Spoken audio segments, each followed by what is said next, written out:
I don't like to say I told you so, but I did. Tell you, that is. I honestly couldn't see how it could work. I mean, Damien's always been so quiet, so refined. Never a moment's trouble was Damien. Remember when he was at the Comprehensive and all those layabouts from the town started to go to discos at the weekends instead of studying? He never wanted to go. Well, he did ask once if he could, but when I explained that that was not the sort of behaviour we expected of him, he never asked again. I have to say, I thought it was a most extraordinary choice for our Fiona. What on earth was on her mind? Fiona was such an extrovert, full of fun, always looking for the oddities in life. I didn't expect her to extend that search to her love life. I have to say that I expected our daughter to have done rather better. I shall never forget the first time I saw you. Evans was leaving to move up north, so there was a farewell party. I was never a drinker, but Evans forced 2 whiskies on me at the pub before the party. I don't suppose I ever would have spoken to you but for that. The second I saw you at the party, I knew with complete certainty that we'd been married. I just knew it. I thought you were the most beautiful creature I've ever seen. I remember asking who you were because I'd not seen you around before. Anne, from your office, said she could tell me your name, but she couldn't tell me who you were because you were a closed book. I was intrigued, fascinated. The most extraordinary thing happened when we began to talk. It was as if our conversation was the most important thing in the world, and everyone else in the room had stopped and were listening to us. I've never been able to talk to anyone like that, before or since. You were so different from the others. I found myself listening. And your eyes. I could not draw myself away from your eyes. I remember a feeling of being out of control. I never liked that one. From the first minute I saw her, I always knew she spelled trouble. You, of course, thought she was great fun. Great fun indeed. Far too brash and cheeky. And poor Damien dancing attention all around her. Oh, and the Sunday. Remember the Sunday? I spent the entire morning preparing that roast, I did. Turned out lovely too. Felt dead proud of it. And what did she say? I'm sorry, I'm vegetarian. I could have hit her. You, of course, well, I don't know what you did. You just instead of telling her to have some manners and eat her lunch, what do? Pile all your vegetables onto her plate and eat for her. Do you remember the first weekend she brought him here? Christ! I thought she won him in a raffle. Second prize. I mean, I asked her on the Saturday, well, what do you know about this chap? Oh, she said, I know everything about him. Well, I said, someone else must have told you, because from what I've seen, he can't seem to speak for himself. You, on the other hand, thought that he was deep. I must confess that I saw more width than depth. I thought he was thick. I liked your father. He reminded me of the orangutans at the zoo. Mischievous but restricted by their surroundings. Your mother was a bit too, well, how should I put it? A bit too traditional for me, but I suppose naturally she'd resent anyone trying to take her Damien away from her. I really liked your mother, but I thought your father was a bit distant, a bit superior. Still, I suppose you being the apple and all that. Ha! We met my old mate Jimmy Clark in the pub. Ha! Clarky didn't think much of him either. There are, he said, men who would never take spot kicks in penalty shootouts. There are men who would never back horses in handicaps. And there are men, like your Fiona's beau, who drink glasses of stout. Men who drink glasses of stout, Clarky said, are the equivalent of putting on top coats and getting into bed with Catherine Zeta-Jones. I told Damien I didn't like her, and I left it at that. What was the point? He was over 21 and she obviously had her hooks into him.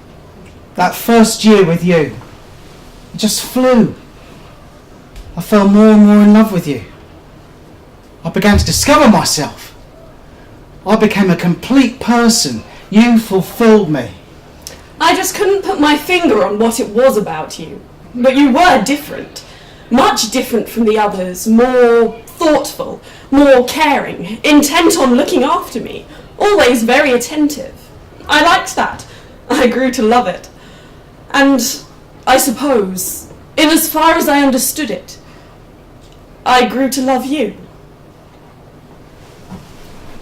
Mind you, I have to say that Damien changed. Came out of himself a little, had more confidence about himself. They didn't come round much after that first time, of course, but when they did, you could see that there was something between them. I could see I was losing Fiona. She began to change. Just a little, mind you, but enough to see the influence he was having. I didn't like it, but she did seem happy. You on the other hand, told me to let her go. She's not a child, you said. Well, what do you say now? If it had been a gradual thing, I'd have taken it. I'd have read the signs, learned to accept, to cope. But to say out of the blue that you wanted to end the relationship... It was that I suddenly felt trapped, needed to breathe. It seemed my entire life was being lived around this relationship. Everything I did had to be discussed and agreed upon with you before I did it. I seemed fully committed. Owned, almost. I wasn't sure if I was ready for that yet. If ever. I didn't realise how enclosed I had become until I went to Jenny's hen party, found that all of the girls were calling me Sister Fiona, asking if I had permission to break silence. If only it had been gradual. That night, the night of the hen, we ended up in a club and I met Sam. He was everything that you weren't, a walk on the wild side, and I needed to cut loose for a while. Sam excited me. We went back to his pad and made love. I realised it had been nearly a year since I'd had sex. And I wanted, and I needed, and then I knew. I had to be free again. Damien came home in bits. I didn't know what to say to him. Half of me was delighted it was over, but the other half was heartbroken for him. You took him out for a drink. I told you it was the wrong thing to do. Why in heaven's name could you tell him? The galloping cliche called you the next day. I was delighted. She had come to her senses, ditched him, and she had a new chap already. Sam, propped to the first team, laid off 8, smoked cigars. Ha! Sounded like the business to me. It is difficult to describe the feeling of rejection, knowing that everyone's looking at you differently, forensically, watching your reactions, seeing how you're handling it. Then there was the need to avoid you. When we were together, I planned my day around being with you. Now it had to be planned around not meeting you. Anywhere I needed to go, anywhere I wanted to be, had to have the assurance of you not being there. I had the most mixed feelings. I had thought of that year as the happiest of my life, but as I began to socialise again, either as a single or with Sam, I began to believe it had been a complete waste of time. Still, the experience had been different, certainly there was that. I felt very strange about it. Time heals all, the galloping cliche that is my father said. But it didn't. It got worse. I resented you. And I resented all the people that now mattered more in your life. That was it. That was the worst. I no longer counted. I was discarded. An empty fag packet, a burnt match. I amounted to nothing. Tried alcohol, but didn't work as a stimulant or an anaesthetic. Booze just sickened me physically. Damien went back to being the way he was before he met her. Withdrawn. Quiet. It goes against the grain to say this, but I began to wonder if he wasn't better off when she was with him. After a while, I had begun to wonder about Fiona. Well, she had certainly shrugged him off and was back to her old self, but it seemed to me that she was overcompensating, you might say. Well, talked about different chaps every time she called. I just began to wonder. I didn't purposely go looking for help in religion. I went out of a sense of duty, I suppose. But I did begin to get a little bit of peace from it. I don't know what, but I began to value myself a little more. I won't say the jigsaw fit together straight away, but at least all the pieces are on the table and I had the edging together. I have this friend, Caroline. Caroline is very sensible, reads a lot, and retains a lot of what she reads. On Monday nights, we used to go to the cinema together and then have deep philosophical discussions over a bottle of wine in Molino's. One night, out of the blue, she asked me if I'd ever thought of a man's romantic progression in transport terms. She explained that men started out on a tricycle, then went on to a push bike, then probably a scooter or something, until they finally settled with a car. Once they reached the car stage, they almost denied ever having had a tricycle and certainly wouldn't be seen using one now.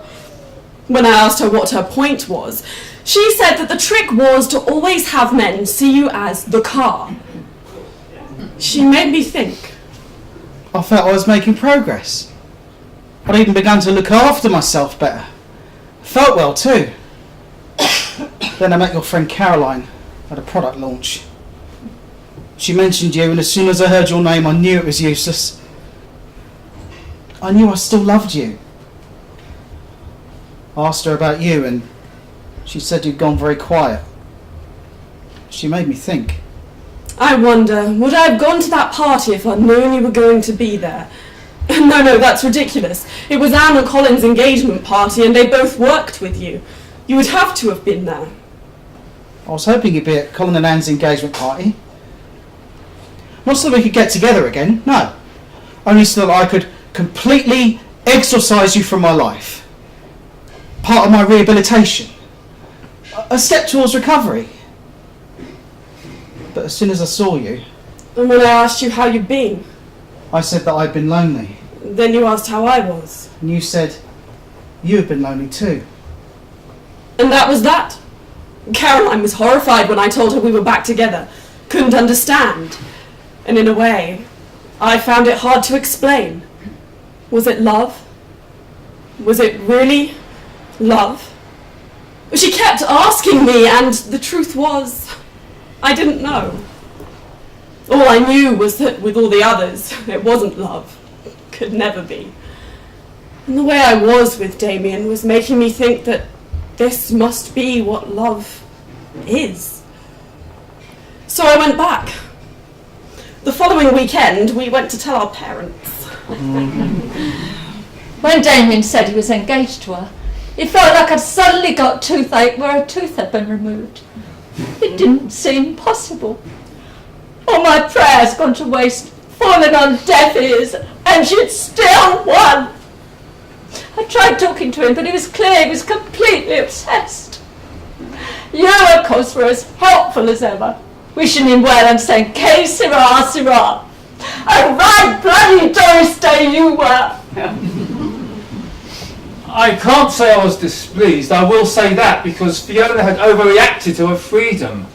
But I was still afraid that he would calm her too much, dampen her spirits, and that I felt would be a great pity. You, on the other hand, were light years from reality, wondered whether it would be a white wedding. God, you were a great loss to the diplomatic corps. In the weeks leading up to the wedding, I felt a strange contentment, a settling. Caroline said that I was glowing. Anne told everyone I was pregnant. Said she knew that look. God, it would have been some laugh if we had told your mother that. But no, as much as I wanted you, and I did want you, I respected your decision to wait. The night of that great concert, when we went back to your apartment, I don't know what was happening to me, but I wanted you so badly that any sign from you, the slightest indication, and I would have said yes. We would have made love. I respected you. There was one night. We'd been to a concert. Was it the Belfast guy? I don't remember. There was no one in the flat when we got home, and any sign from you and I would have been unable to go on. We would have had sex. If I wanted confirmation that she was wrong, I got it with the wedding arrangements. What sort of girl insists that the man who speaks at her reception is unfit to be there, let alone fit to address the guests? Ha! Uncle Jack! When I heard she wanted her Uncle Jack to speak at the wedding, I thought, fair play, Fiona. Never say die, I misjudged you. Well, Clarky said, of course she wants Jack to speak at her wedding and talk about marriage rather than anyone else. Any man who could propose to his second wife on the way out to the graveyard after his first wife's funeral, and then being left by her on at least 3 occasions, is surely an authority on the institution. I thought it was a hoot. Uncle Jack was brilliant. My mother was mortified. I quite enjoyed him, and seeing as it was your day, I let it pass. It wouldn't happen again. We honeymooned in the Canaries. Of course, I'd been there many times before and would have liked to have tried somewhere a bit more adventurous, but it was your first time abroad and you thought it best to go somewhere straightforward. The honeymoon itself was, well, interesting. The first time we made love was the most incredible experience of my life.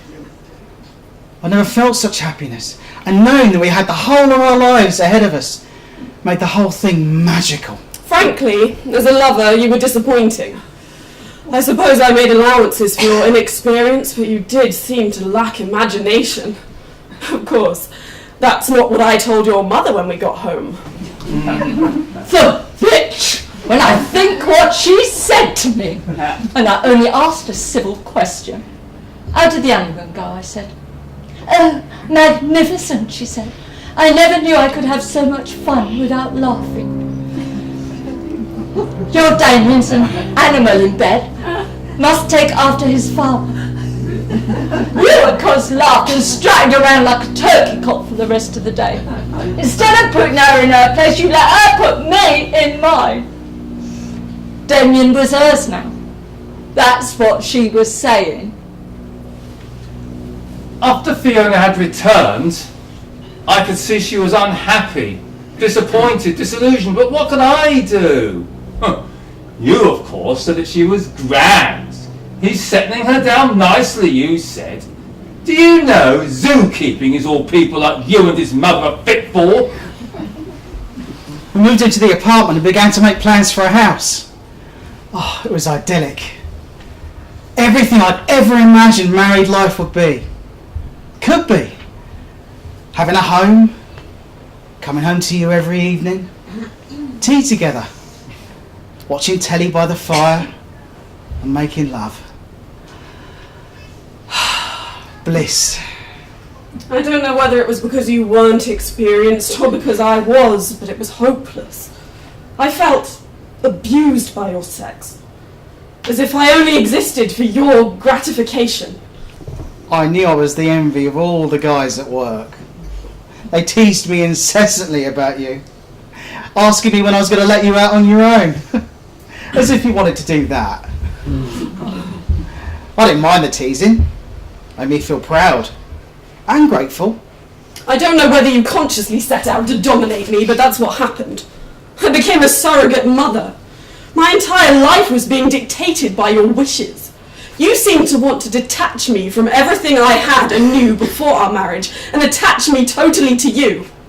I was your rosette, your prize, and no one else could have even a little bit of me. I wanted a child. I wanted you to have my baby.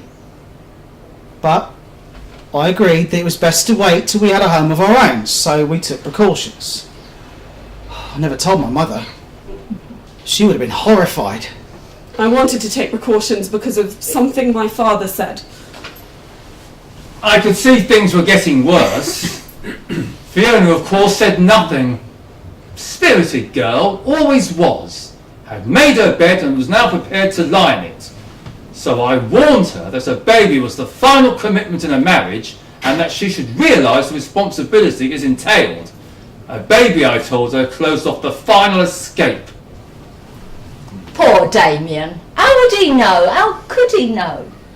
He told me she was a little depressed at times, a bit short. I told him. How would he know she wanted a baby? Give her a child, I said, and she'll thank you forever. That's what happened to us. Maybe I could have tried harder. Maybe I should have tried harder, but it just seemed to slip away. Until one day, when you had gone to work and I was clearing away the breakfast things and listening to the breakfast show, and I suddenly realised I could not do this for the rest of my life. I knew that I did not love you enough to do it. I decided to leave while I still liked you. I could never understand how you could do this to me. I mean, we were in love. My whole life was devoted to you. You just left it all. When I traced you to Caroline's, I knew I had to get you home. I knew if I could just get you home, then everything would be alright. I know times are different now, but in our day this just would not have happened. We took our vows seriously, to love, honour and obey, in sickness and in health, all the days of our lives. Meant something to us, means something to us. I mean, it has to, otherwise... After I had spoken to Fiona, I told her that only she could decide. She asked me if we had ever fallen out of love, ever wanted to be apart. I told her that Uncle Jack once said that the greatest gift anyone can bring to a marriage is the ability to yawn with one's mouth closed. I said to her that marriage is an exercise in boredom and indifference, punctuated only by spasms of blinding love. But it was up to her. All up to her. So, I went back. Why? I suppose I thought it would be different. That you would not have persuaded me to go back unless you were going to change. I suppose I thought that I could change you. Change us. But when you objected to me having a night out at Christmas with Caroline and Jenny, I knew I was leaving for good. I was almost afraid to tell you. I feared you would become violent. But when I told you, you just looked at me and said, "I see," and left the room. Most peculiar. Very, very strange. I didn't really believe you. And even if I did, I felt that you'd be back. That I would get you back. I still do. Feel that. I loved you from the first moment I saw you. I knew then that we'd both be married and together all our lives. I know now that we will. I cannot let you go. Please don't ask me to let you go. You're my life, my breath, my very being. I cannot let you go. When I was young, about 7 or 8, my class was taken on a school outing to the forest park. We were told to stay on the pathways and follow the signposts.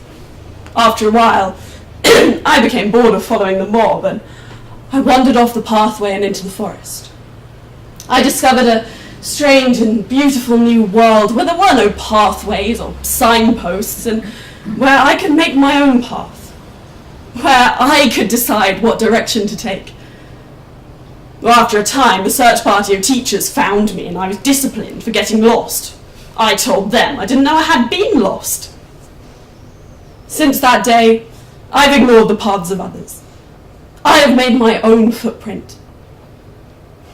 And even though I know you love me, and love me beyond my deserving, I must go. I must go into the forest.